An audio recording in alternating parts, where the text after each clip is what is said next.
வணக்கம் நண்பர்களே. 2026ஆம் ஆண்டு இது நம்ம இந்திய சாலைகள்ல ஒரு மிகப்பெரிய மாற்றத்தை கொண்டு வரப்போகுது. குறிப்பா ஜனவரி 1ஆம் தேதியிலிருந்து நம்மளோட போக்குவரத்து விதிகள் ரொம்பவே கடுமையாக போகுது. இது நீங்க கார் ஓட்டினாலும் சரி, பைக் ஓட்டினாலும் சரி, எல்லா வாகன ஓட்டிகளையும் நேரடியாக பாதிக்கக்கூடிய ஒரு முக்கியமான விஷயம். இது வெறும் ஃபைன் போடுறதோட நிக்காது. வண்டியை பறிமுதல் பண்றது, லைசன்ஸையே கேன்சல் பண்றதுன்னு ரொம்ப சீரியஸான விளைவுகளை கொண்டு வரப்போகுது. ஆனா அரசாங்கம் ஏன் திடீர்னு இவ்ளோ கடுமையான சட்டங்களை கொண்டு வரணும்? இதுக்கு பின்னாடி இருக்கிற காரணம் என்னன்னா, நம்ம நாட்டுல நாளுக்கு நாள் அதிகமாகிட்டே வர சாலை விபத்துகளும் உயிரிழப்புகளும் தான். ஒவ்வொரு வருஷமும் லட்சக்கணக்கான மக்கள் சாலை விபத்துகள்ல பாதிக்கப்படுறாங்க. இதை எப்படியாவது கட்டுப்படுத்தணும், நம்ம சாலைகளை பாதுகாப்பானதா மாத்தணுங்கிறதா அரசாங்கத்தோட முக்கிய நோக்கம். இந்த புதிய விதிகள் மூலமா வண்டிகள்ல பண்ற சட்டவிரோதமான மாற்றங்களை தடுக்கிறது, திருட்டுப்போன வண்டிகளை ஈஸியா கண்டுபிடிக்கிறது, ஒவ்வொரு வண்டியையும் டிஜிட்டல் முறையில கண்காணிக்கிறதுன்னு பல விஷயங்களை சாத்தியமாக்க போறாங்க. அதனால இத ஒரு தடையா பார்க்காம நம்ம எல்லாரோட பாதுகாப்புக்காகவும் எடுக்கப்படுற ஒரு முக்கியமான நடவடிக்கையா பார்க்கணும்.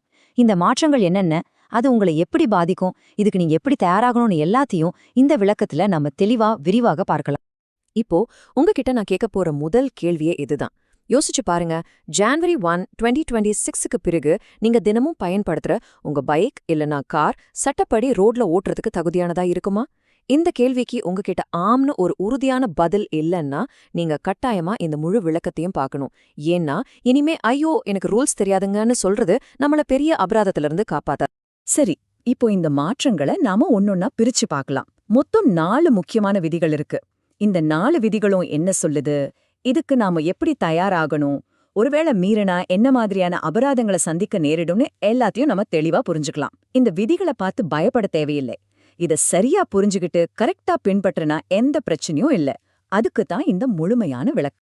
நான் முன்னாடியே சொன்ன மாதிரி அரசு இந்த கடுமையான விதிகளை கொண்டு வரதோட ஒரே நோக்கம் நம்மளோட பாதுகாப்பை உறுதி செய்யறது தான். ஏறிட்டே போற வாகன விபத்துகளை குறைக்கிறதுக்கும் திருட்டு வாகனங்களை கண்காணிக்கிறதுக்கும் இந்த மாற்றங்கள் ரொம்பவே உதவும். இது வெறும் அபராதம் வசூலிக்கிறதுக்காக இல்ல, நம்ம எல்லாரோட பாதுகாப்புக்காகவும் எடுக்கப்பட்ட ஒரு கூட்டு பொறுப்பு நடவடிக்கைங்கிறத நாம புரிஞ்சுக்கணும். சரி, இப்போ நாம முதல் விதிக்கு போகலாம். இந்த விதி வாகனங்கள்ல நாம செய்யற மாற்றங்களை, குறிப்பா அதிக சத்தம் எழுப்புற சைலன்சர்கள் மற்றும் சவுண்ட் சிஸ்டம்களை குறிவைக்குது. நிறைய பேருக்கு, குறிப்பா இளைஞர்களுக்கு, அவங்க வண்டிய வாங்குனதும் அதோட தோற்றத்தையும் சத்தத்தையும் அவங்களுக்கு பிடிச்ச மாதிரி மாத்தணும்னு ஒரு ஆசை இருக்கும். ஆனா இனிமேல் அந்த மாதிரி செய்யற மாற்றங்கள் எல்லாமே சட்டத்தோட வரம்புக்குள்ள இருக்கணும். இந்த ஸ்லைட்ல நீங்க பாக்குற 80 டெசிபிள் இதுதான் அந்த புதிய ஒலி அளவுக்கான லிமிட். அதாவது உங்க பைக்கோட சைலன்சர், காரோட ஹார்ன், ஏன் உங்க காரோட மியூசிக் சிஸ்டம் கூட இந்த 80 டெசிபிளுக்கு மேல சத்தம் போடக்கூடாது. 80 டெசிபிள்னா எவ்வளோ சத்தம்னு யோசிக்கிறீங்களா? நம்ம வீட்ல மிக்ஸி ஓடும் போது வர சத்தம் இல்லனா ஒரு பழைய வேக்யூம் கிளீனர் எழுப்புற சத்தத்துக்கு சமம். இதுக்கு மேல உங்க வண்டி சத்தம் போட்டா அது சட்டப்படி குற்றம். இனிமே டிராஃபிக் போலீஸ் கையில டெசிபிள் மீட்டர்னு ஒரு கருவி வச்சு செக் பண்ணுவாங்க. அதனால ரொம்ப கவனமா இருக்கிறது அவசியம். இந்த விதிய மீறினா என்ன ஆகுங்கிறத இந்த ஸ்லைடு தெளிவா காட்டுது. ஒருவேளை நீங்க அந்த 80 டெசிபிள் லிமிட்டை தாண்டிட்டா முதல் தடவையே 10,000 ரூபாய் வரைக்கும் அபராதம் கட்ட வேண்டியிருக்கும். அதோட மட்டும் நிக்காது, உங்க வண்டிய பறிமுதல் செஞ்சு போலீஸ் ஸ்டேஷன்ல வச்சுக்கலாம். இன்னும் ஒரு படி மேல போய் உங்க டிரைவிங் லைசன்ஸ கூட சில மாசங்களுக்கு சஸ்பெண்ட் பண்ண வாய்ப்பு இருக்கு. யோசிச்சு பாருங்க, ஒரு ஸ்டைலான சைலன்சருக்காக நம்ம வண்டி பல மாசத்துக்கு ஸ்டேஷன்ல நிக்கிற நிலைமை வரலாம். வாங்க அடுத்த முக்கியமான விதிக்கு போலாம். இது வாகன பாதுகாப்ப அடுத்த கட்டத்துக்கு எடுத்துட்டு போகுது. இந்த 2வது விதி உயர் பாதுகாப்பு பதிவு தட்டுகள், அதாவது HSRPய எல்லா வாகனங்களுக்கும் கட்டாயமாக்குது. HSRPனா ஹை செக்யூரிட்டி ரெஜிஸ்ட்ரேஷன் பிளேட்ஸ். இது பார்க்கறதுக்கு சாதாரண நம்பர் பிளேட் மாதிரி இருந்தாலும் இது சாதாரண நம்பர் பிளேட்டே கிடையாது. இத உங்க வாகனத்தோட ஆதார் கார்டுனே சொல்லலாம். அப்போ HSRPல அப்படி என்ன ஸ்பெஷல்? இது ஒரு அலுமினியம் தட்டு. இதுல லேசர் மூலமா உங்க வண்டியோட சாசிஸ் நம்பர், இன்ஜின் நம்பர் எல்லாத்தையும் பொறிச்சிருப்பாங்க. அது மட்டும் இல்லாம ஸ்னாப் லாக்னு ஒரு பிரத்யேகமான லாக் சிஸ்டம் மூலமா இத வண்டியில பொருத்துவாங்க. இத ஒரு தடவை பொருத்திட்டா திரும்ப கழட்டவே முடியாது, உடைக்க மட்டும்தான் முடியும். இதனால திருடர்கள் நம்பர் பிளேட்டை மாத்திட்டு வண்டிய விக்கிறதுங்கிறது இனிமே நடக்காத காரியம். இது வாகன திருட்ட பெரிய அளவுல குறைக்கும்னு எதிர்பார்க்கப்படுது. சரி, இந்த HSRPய எப்படி வாங்குறது? உங்களுக்கு 2 வழிகள் இருக்கு. ஒன்னு, நீங்க வண்டி வாங்குன டீலர்கிட்டயே கேட்கலாம். இல்லனா அரசாங்கத்தோட அதிகாரப்பூர்வ பரிவாகன் இணையதளத்துல நீங்களே ஆன்லைன்ல புக் பண்ணலாம். ஆன்லைன்ல புக் பண்றது ரொம்பவே சுலபம். உங்க வண்டி விவரங்களை என்டர் பண்ணி உங்க மொபைலுக்கு வர ஓடிபி மூலமா வெரிஃபை பண்ணிட்டு ஆன்லைன்லயே பணத்தை கட்டிட்டா போதும். அதுக்கப்புறம் உங்க பக்கத்துல இருக்க டீலர் இல்லனா அங்கீகரிக்கப்பட்ட சென்டர்ல ஒரு அப்பாயின்மெண்ட் எடுத்துட்டு போய் உங்க வண்டியில HSRP பிளேட்டை பொருத்திக்கலாம். இப்போ நாம பார்க்க போற விதி நம்ம பைக்குகள்ல பின்னாடி உட்கார்ந்து பயணம் செய்யறவங்களோட, குறிப்பா பெண்களோட பாதுகாப்ப மையமா வச்சது. இது பல வருஷமா நாம பெருசா கண்டுக்காம விட்ட ஒரு மிக முக்கியமான பிரச்சனைக்கு ஒரு தீர்வா அமைய போகுது. இந்த நம்பரை பாருங்க, மனசுக்கு ரொம்ப கஷ்டமா இருக்கு. ஒவ்வொரு வருஷமும் 35,000க்கும் அதிகமான விபத்துகள் பைக்ல பின்னாடி உட்கார்ந்துட்டு வர்ற பெண்களோட புடவை இல்லனா துப்பட்டா, வண்டியோட சக்கரத்துல இல்லனா செயின்ல சிக்கிறதால மட்டுமே நடக்குது. இது வெறும் புள்ளி விவரம் இல்ல. இந்த ஒவ்வொரு எண்ணுக்கு பின்னாடியும் ஒரு குடும்பத்தோட வலி, சோகம், கண்ணீர் இருக்கு. இது ரொம்ப சுலபமா தடுக்கக்கூடிய ஒரு சோகம்.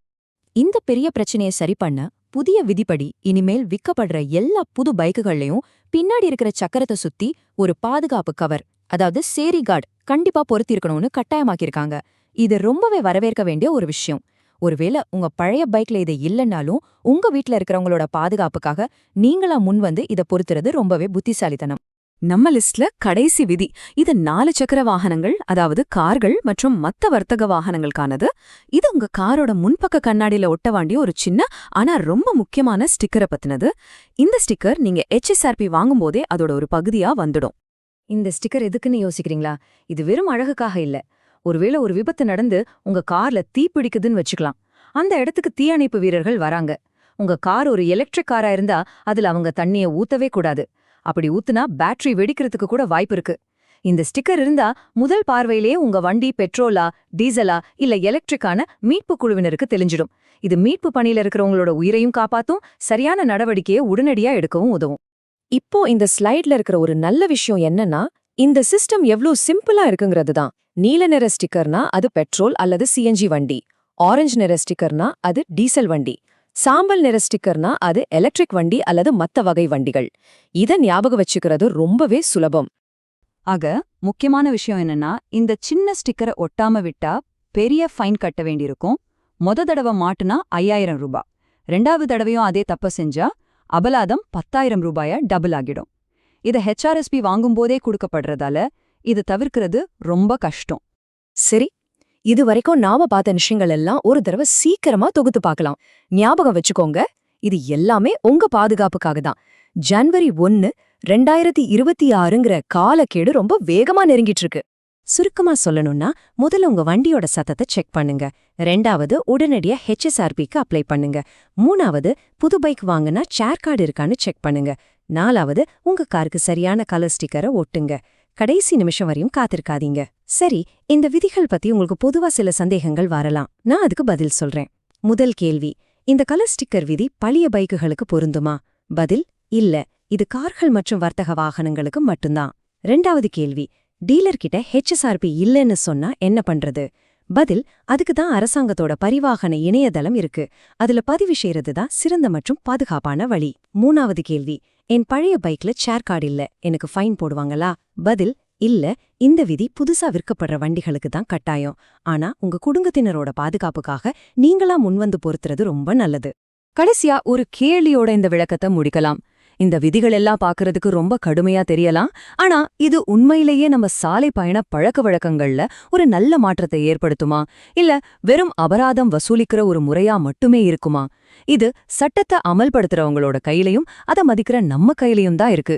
இந்த தகவல் உங்களுக்கு பிடிச்சிருந்தா மறக்காம ஒரு லைக் பண்ணுங்க, உங்க நண்பர்களுக்கு ஷேர் பண்ணுங்க. மேலும் இது போன்ற முக்கியமான தகவல்களுக்கு நம்ம சேனலை சப்ஸ்கிரைப் பண்ணுங்க.